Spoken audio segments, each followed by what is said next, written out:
So today I'm going to be changing the CV boot, or the CV flange I should say, on an IRS transmission that I'm going to be putting on a 68 single cab truck. Doing away with the swing axle. So basically what I had to do was, these are the flanges that came off, and this was on a Beetle before, a Super Beetle. So the flanges are smaller, so it doesn't meet up with the hub flange on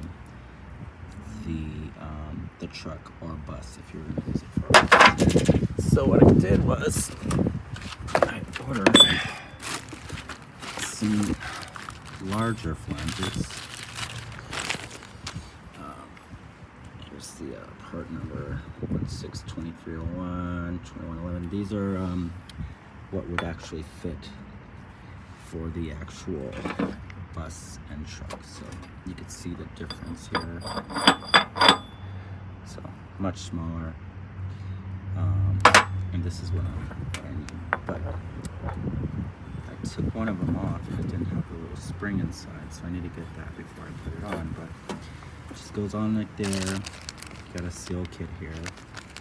Oh, actually my spring's in my seal kit, so yeah, we got it going. Once you put it on, it's held on by some wrist clips on the outside there.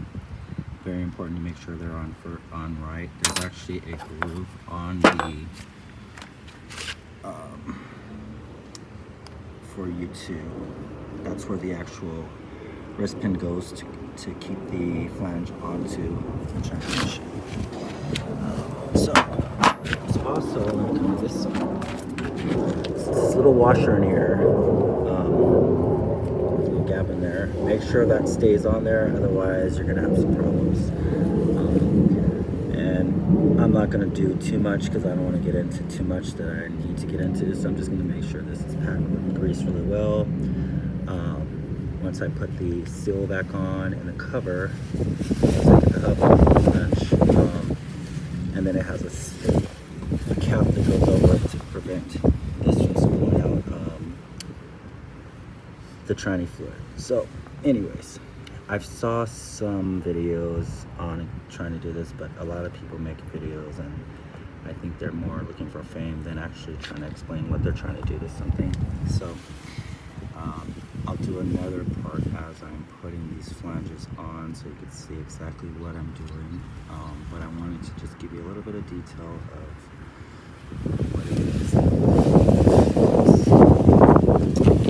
Go for the wrist pin. So just once you put the seal goes on first with the spring, then the flange, your wrist pin, and then once your wrist pin's on, then you put your seal cover. I don't know if you can see what's in the packet, but right here on top is the seal cover. Let me see how I can open it. Sorry. Set that down for a sec. Okay. So it actually provides a new wrist pin. So I think I'm going to keep the one that's in there though, because it's much thicker. It seems like it's much better. But here's your actual seal. Has that spring inside of it. So that's going to go on. I usually put it on with a large, like a 24mm socket. And then once you got that on, once you got your flange on, this goes over your flange like that. So that way it holds in your actually, I may actually have to go get a different one because I think I got the wrong one I got the one for for the Beetle and not for the bus, but same concept. I just got to run to the store, no big deal. But the seal is the same, the cap is different. So the seal still fits in there. You just gotta, I take a large socket, so it fits right on there, and then I take a hammer and tap it in. And you want to tap it in until it actually stops, because you want to be able to get the whole entire flange on there. So just pull this out.